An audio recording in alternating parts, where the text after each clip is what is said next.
বাংলাদেশে নৃশংসভাবে কাউকে মারার জন্য হিন্দু জাগরণ মঞ্চ একটা প্রতিবাদ মিছিল বার করেছিল, তাতে পুলিশ লাঠিচার্জ করলো, গুরুতরভাবে জখম করেছে অনেকজনকে, 17 জনকে অ্যারেস্ট করা হয়েছে, তার মধ্যে 7 জন মহিলা।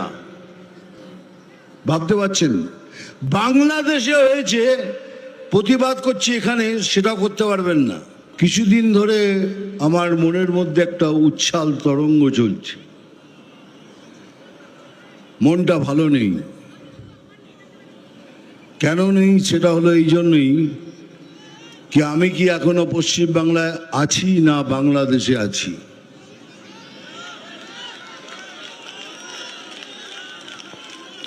কেন তাহলে এরকম কেন হবে? ওখানে কেউ হারমোনিয়াম কেড়ে নিচ্ছে, তো ওখানে একটা বাচ্চা মেয়েকে মায়ের গান করার জন্য তাকে বাধা দেওয়া হচ্ছে, মায়ের গান করাতে বাধা দেওয়া হচ্ছে। এমন কোনো ধর্মীয় বই নেই যেখানে লেখা নেই, এখানে সব জায়গায় লেখা আছে যে মায়ের পায়ের নিচে স্বর্গ, माँ के पैरों तले जन्नत है।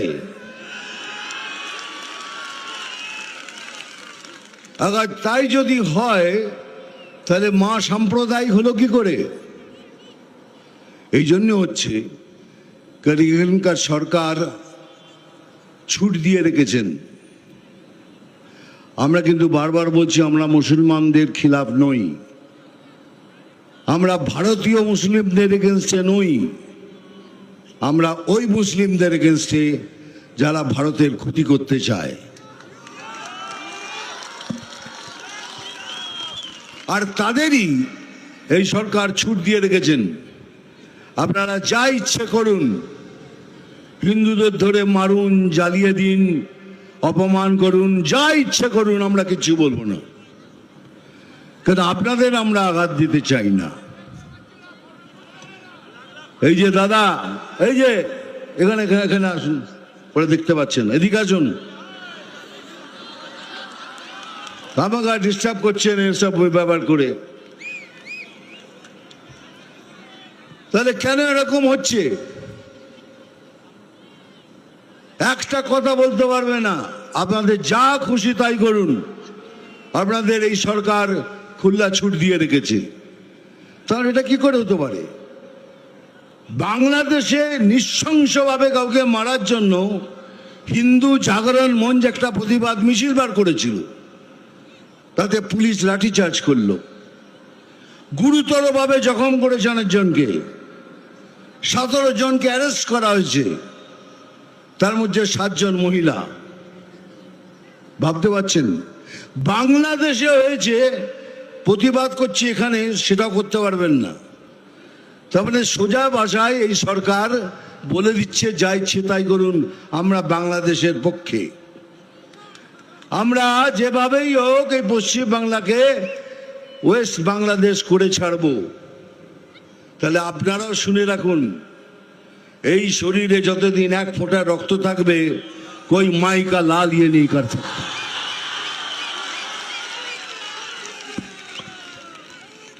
আর সেদিন আসছে, খুব তাড়াতাড়ি আসছে। আপনাদেরও বলে রাখি, যে যেভাবে আপনাদের সাথে ব্যবহার করবে ঠিক সেইভাবে তাদের ব্যবহারের উত্তর দেবেন, তা না হলে এরা সোজা হওয়ার লোক নয়। এরা তো দুর্নীতি করবে, এরা তো ওরা জীবনে যখন পয়দা হচ্ছে, জন্ম নিচ্ছে, বলে ওরে তোদের ঘরে আর একটা দুর্নীতি জন্ম করেছে, এখন এই জায়গায় দাঁড়িয়ে রয়েছে। কিন্তু একটু ভাবুন, এটা তো আমাদের বাংলা, এটা তো আমাদের পশ্চিম বাংলা, বাঙালির বাংলা, হিন্দুদের বাংলা। যদি এরকম কিছু হয় তাহলে আমরা কোথায় যাব? ওদের তো অনেক দেশ আছে চলে যাবার, আমরা কোথায় যাব? কাশ্মীর ফাইল যদি দেখে থাকেন, কাশ্মীর ফাইল যে বইটা আমি করেছি, তাতে দেখবেন হিন্দু ব্রাহ্মণদের ধরে ধরে ওখান থেকে নৃশংস হত্যা করে ওদের কাশ্মীর থেকে বার করে দেওয়া হয়েছিল। এখন কাশ্মীর দারুণ জায়গা হয়ে গেছে। আমি কাশ্মীরে শুটিং করে এসেছি, দুর্ধর্ষ, চিন্তা করতে পারবেন এত সুন্দর এত শান্তির জায়গা হয়ে গেছে। কিন্তু তাদের বার করে দেওয়া হয়েছিল। এখন কি সেই পরিকল্পনা করছেন যে আমাদের এই বাঙালিদের, এই হিন্দুদের এখান থেকে বার করবেন? বার করে কোথায় নিয়ে যাব? কোথায় যাব আমরা? সেই জন্যই বলছি এই ইলেকশন আমাদের জন্য খুব ইম্পর্টেন্ট ইলেকশন। সবাই মিলে একজোট হয়ে এক ছাতার নিচে এসে লড়ে এই সরকারকে বার করতেই হবে। আমি এমনকি আমাদের কার্যবাহী নেতাদের বলছি, যদি কারোর সাথে কারোর কোনো কিছু মনোমালিন্য থাকে তাহলে ইলেকশন অবধি দয়া করে সেটা মিটিয়ে নিন, আর এক ছাতার নিতে এসে সবাই মিলে লড়ুন। কেননা এটা যদি আমরা না করি তাহলে আমাদের অস্তিত্ব মিটে যাবে, বাঙালির অস্তিত্ব মিটে যাবে। মনে রাখবেন, আমার কাছে অনেক কাজ আছে, আমি সব কিছু ছেড়ে দিয়ে আপনাদের কাছে এসেছি। কেন এসেছি? হিরোগিরি করতে। আজ 50 বছর ধরে হিরোগিরি করছি, আবার কি হিরোগিরি করা কি আছে? কিন্তু আমি এসেছি আপনাদের সাথে দেখা করতে, আপনাদের সাথে কথা বলতে। কেন? আপনারা আমার ভাই বোন, মানে যা ইচ্ছে দান দেবেন।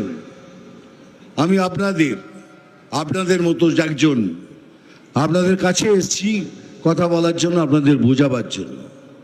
এই জন্য আমি সবাইকে অনুরোধ করছি, যদি কমিউনিস্ট পার্টির মধ্যেও কেউ হিন্দু থাকেন, যদি হিন্দুত্বকে বিশ্বাস করেন, আপনারাও আসুন। কংগ্রেসকেও বলছি আপনারাও আসুন। তৃণমূলের মধ্যেও যদি কারোদের কোনো বিবেক থাকে সেই হিন্দুদের, তারাও আসুন। আমরা একসাথে মিলে একসাথে ভোট করে এই সরকারকে এখান থেকে তাড়াই।